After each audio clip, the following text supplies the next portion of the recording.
നിലമ്പൂർ വിധിയറിയാൻ വെറും മണിക്കൂറുകൾ മാത്രം ബാക്കി നിൽക്കെ വിജയപ്രതീക്ഷയിലാണ് മുന്നണികൾ.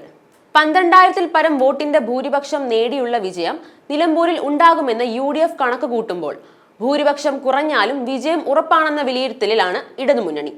നില മെച്ചപ്പെടുത്താൻ കഴിയുമെന്ന ഉറച്ച പ്രതീക്ഷയാണ് LDFിനുള്ളത്. കരുത്തു കാട്ടുമെന്ന് PV അൻവർ പറയുമ്പോഴും ഇരു മുന്നണിക്കും നെഞ്ചെടുപ്പ് ഏറെയുണ്ട്.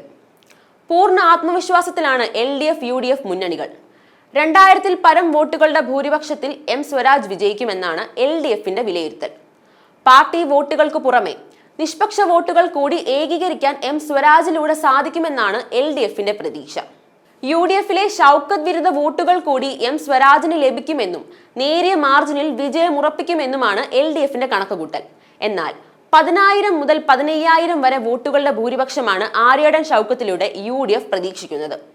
ഭരണവിരുദ്ധ വികാരം വോട്ടായി മാറുമെന്നാണ് പ്രധാന കണക്കുകൂട്ടൽ. വഴിക്കടവ് പഞ്ചായത്തിൽ നിന്ന് മാത്രം 4,000 വോട്ടിന്റെ ഭൂരിപക്ഷമാണ് UDF കണക്ക് കൂട്ടുന്നത്.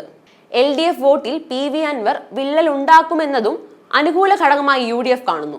അതേസമയം 25,000 വോട്ടുകൾ നേടി മണ്ഡലത്തിൽ ശക്തി തെളിയിക്കുമെന്നാണ് അൻവർ ക്യാമ്പിന്റെ വിശ്വാസം.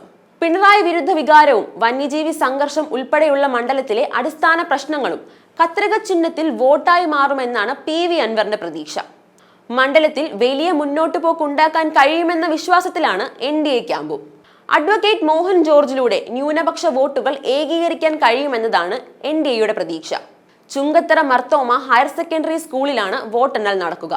263 പോളിംഗ് സ്റ്റേഷനുകളിലെയും വോട്ടിംഗ് യന്ത്രങ്ങൾ മർത്തോമ ഹയർ സെക്കൻഡറി സ്കൂളിൽ എത്തിച്ചിരുന്നു. നാളെ രാവിലെ 8 മണിയോടെ വോട്ടെണ്ണൽ ആരംഭിക്കും.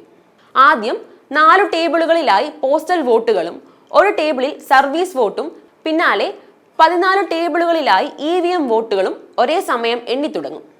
നിലവിൽ UDF ഭരിക്കുന്നതും കഴിഞ്ഞ തവണ LDFിന് 33 വോട്ടിന്റെ നേരിയ ലീഡ് നൽകിയതുമായ വഴിക്കടവ് പഞ്ചായത്തിലെ വോട്ടുകളാണ് ആദ്യം എണ്ണുക. കൂടുതൽ ബൂത്തുകൾ ഉള്ളതും ഇവിടെയാണ്. കഴിഞ്ഞ തവണ UDFിന് വലിയ ലീഡ് നൽകിയതും നിലവിൽ UDF ഭരിക്കുകയും ചെയ്യുന്ന മൂത്തേടം പഞ്ചായത്തിലെ ബൂത്തുകൾ പിന്നാലെ എണ്ണും. തുടർന്ന് കരുളായി, എടക്കര, പോത്തുകൽ, ചുങ്കത്തറ പഞ്ചായത്തുകൾ, നിലമ്പൂർ നഗരസഭ, അമരമ്പലം പഞ്ചായത്തുകൾ എന്ന ക്രമത്തിലാകും വോട്ടെണ്ണൽ. കരുളായി, പോത്തുകൽ, അമരമ്പലം പഞ്ചായത്തുകളിലും നിലമ്പൂർ നഗരസഭയിലും കഴിഞ്ഞ തവണ LDFിനായിരുന്നു ലീഡ്. എടക്കര, ചുങ്കത്തറ പഞ്ചായത്തുകളിൽ UDFിനും. അതേസമയം കരുളായി, എടക്കര, ചുങ്കത്തറ പഞ്ചായത്തുകൾ UDFിനും, പോത്തുകൽ, നിലമ്പൂർ നഗരസഭ, അമരമ്പലം പഞ്ചായത്തുകൾ LDFും ഭരിക്കുന്നവയാണ്. അതുകൊണ്ട് ആദ്യ പഞ്ചായത്തുകളിലെ ലീഡ് നില അനുസരിച്ച് ട്രെൻഡ് മാറി മറിഞ്ഞേക്കാം.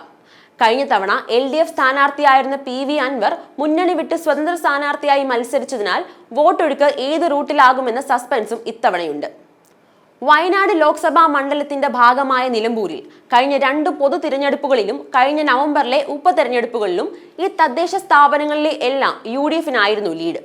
UDF തുടർച്ചയായി ജയിച്ചിരുന്ന മണ്ഡലത്തിൽ കഴിഞ്ഞ 2 തവണയും സ്വതന്ത്ര സ്ഥാനാർത്ഥി ഉണ്ടാക്കിയ വിജയം ഇത്തവണ പാർട്ടി ചിഹ്നത്തിൽ മത്സരിക്കുന്ന LDF സ്ഥാനാർത്ഥിക്ക് നിലനിർത്താനാകുമോ എന്നത് അടുത്ത നിയമസഭാ തിരഞ്ഞെടുപ്പിലേക്കുള്ള ചൂണ്ടുപലകയാകും. പെട്ടി പൊട്ടിക്കുമ്പോൾ നിലമ്പൂരിൽ ആര് വീഴും ആര് വാഴും എന്നതറിയാൻ കാത്തിരിക്കുകയാണ് രാഷ്ട്രീയ കേരളം.